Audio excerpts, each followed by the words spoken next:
Hello everyone, welcome to my channel. Today we are going to continue the paper that is June 2023 Shift 2 GCNet, UGCNet, JRF Paper 2 English. Which of the following does Roland Barthes content in form work to text? They have given the options. The work is a methodological field. The text must be understood as a computable object. The text is plural. The work is never caught up in the process of filiations. The work is ordinarily the object of consumption. Okay, they have given 5 options. Let's see what's the answer. The right option is option C. That is C and E. The points that are contended in from work to text, guys, that is not form, that is from work to text, or C and E. The text is plural and the work is ordinarily the object of consumption. Barthes' argument is that literature can no more be studied as a work. It is a text. He differentiated between the work and text on 7 counts: method, genre, the sign, the plurality, filiations, reading, and pleasure. And the next question is 62, that is, when I found myself on my feet, I looked about me, and I must confess, I never beheld a more entertaining prospect. The country round appeared like a continued garden, and the encased fields, which were generally 40 foot square, resembled so many beds of flowers. Guys, they have given the text as well as the work. So we have to find out which one that is. Which text belongs to which writer's work.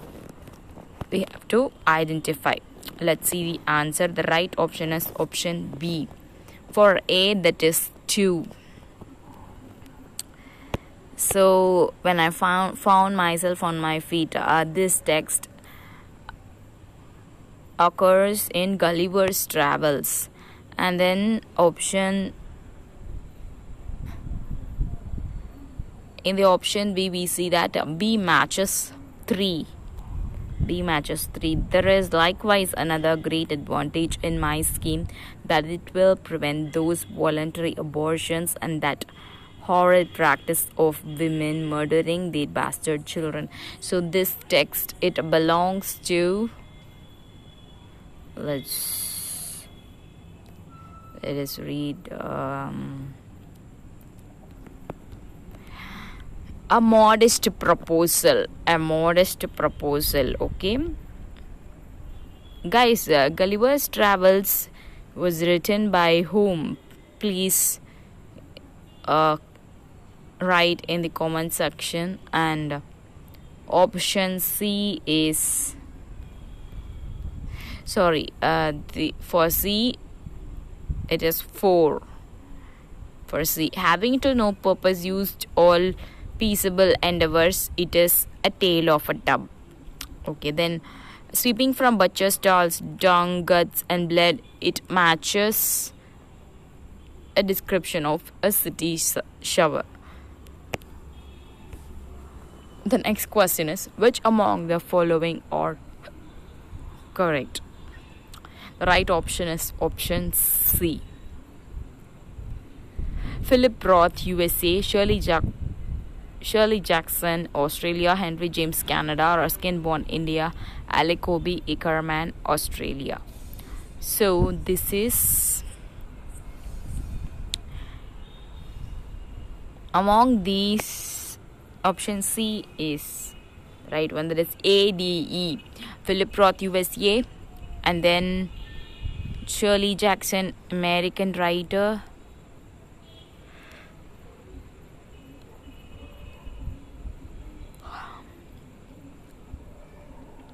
Philip Roth from 1933 to 2018. Her period. Philip Roth is an American novelist. Henry James is the American British author. Shirley Jackson is the American writer. Ruskin Bond is an Indian author. Ali Cobby Ickerman is an Australian poet. So ADE is the right one. ADE are the right ones. Philip Roth, USA. Ruskin Bond, India. Ali Cobby Ickerman, Australia. Shirley Jackson is also a USA writer, and Henry James is also the American writer, American British author. Okay, and then 64th question: who was the writer of a sketch of Anglo-Indian literature?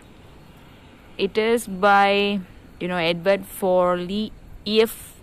Eaton. E.F. Eaton.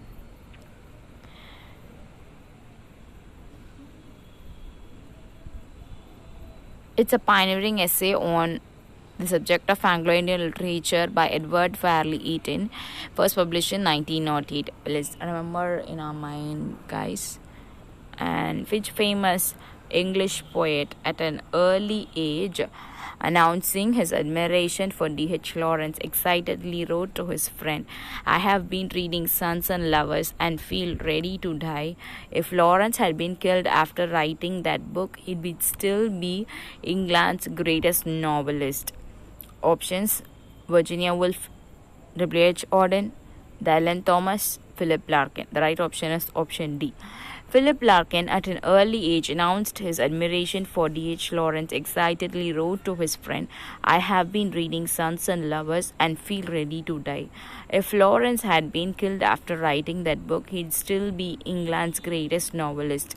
Philip Larkin's pseudonym is Brunette Coleman.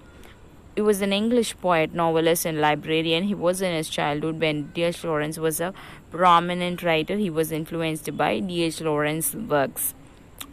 Let's arrange the following novels in chronological order of publication. Jude the Obscure. Your judge is not right. Jude the Obscure, Tess of the D'Urbervilles, Under the Greenwood Tree, A Pair of Blue Eyes, Far from the Madding Road. These are the works of Thomas Hardy. Let's arrange. Under the Greenwood Tree, a rural painting of the Dutch school. Let's also remember the subtitle of the work because it has been also asked in the NET exam. A rural painting of the Dutch school, 1872. A Pair of Blue Eyes, 1873. Far from the Madding Crowd, 1874. Tess of the D'Urbervilles, A Pure Woman Faithfully Presented, 1891. Jude the Obscure, 1895. 67th question. Name the author of Out on Stage, Lesbian and Gay Theatre in the 20th Century. Option A. A. Sinfield. Option B. K. Peacock. Option C. R. Heyman. Option D. J. R. Taylor. The right option is option A. Out on Stage, Lesbian and Gay Theatre in the 20th Century. It was published in 1999. It's written by Alan Sinfield. This book tracks stage representations of lesbians and gay men from Oscar Wilde to the present day. 68th question is, which of the following plays may be considered as a parody of Shakespeare's Macbeth and some parts of Hamlet and King Lear? Option A. G.B. Shaw's Pygmalion. Option B. Luigi Pirandello's Bella Vita. Option C. August Strindberg's The Dance of Death. Option D. Alfred Jarry's Ubu Roy. Let's see what's the answer. The right option is option D. Alfred Jarry's Ubu Roy, which was published in 1896. May be considered as a parody of Shakespeare's Macbeth and some of the parts of Hamlet and King Lear. This French play was translated into English and published under a variety of titles. The title character, Pere Ubu, is a gluttonous, greedy, and cruel individual who slaughters the royal family of Poland in order to ascend the throne. So this is the answer. And 69th question is, of which of the following was Charles Dickens the founding editor? Option A, North and South. Option B, The Newcomes. Option C, The Household Words. Option D, The Way We Live Now. Option E, All the Year Round. So they have given the works and they have also given the options to select: A and C, B and D, C and E, D and E. The right option is option C, that is C and E, that is Household Words and All the Year Round. Charles Dickens was founding editor of Household World, published in 1850s, and its successor All the Year Round, that is published between 1959 to 1970. He is generally considered the greatest of Victorian era. A Christmas Carol, David Copperfield, Bleak House, Tale of Two Cities, Great Expectations are some very popular works of Charles Dickens. Which of the following two plays have been written by Arthur Miller? They have given the works: They Two Arise, The Real Thing, Some Kind of Love Story, Tiny Alice, The Crying of Lot 49. Now they have given the options A and C, B and E, C and E, B and D. The right option is option A, that is A and C, They Two Arise and Some Kind of Love Story. Two plays of the given plays are They Two Arise, published in 1936, and Some Kind of Love Story, that is published in 1983, written by Arthur Miller. They Two Arise was an early work of Miller. Some Kind of Love Story was published in 1982, is a one-act play by Miller. The Real Thing was published in 1982 by Tom Stoppard. Tiny Alice was published in 1964 by Edward Albee, and The Crying of Lot 49 was published in 1965 by Thomas Pynchon. Let me tell you the play written by Tom Stoppard. Rosencrantz and Guildenstern are Dead. It's a play by Tom Stoppard. He has been elaborating a character called Pocket. He's a fool. In that play, Rosencrantz and Guildenstern are Dead. It's a nice play. Please read about it. And Edward Albee's Zoo Story is an important work in English literature to be known by the students who are studying English literature. Please know about it also. So guys, that's it for this video, and we'll meet in the next video. Till the time we meet next, bye from UGC Net English Literature. Let's crack the exam. Sit back, relax. Sit back, relax, and enjoy English literature. See you.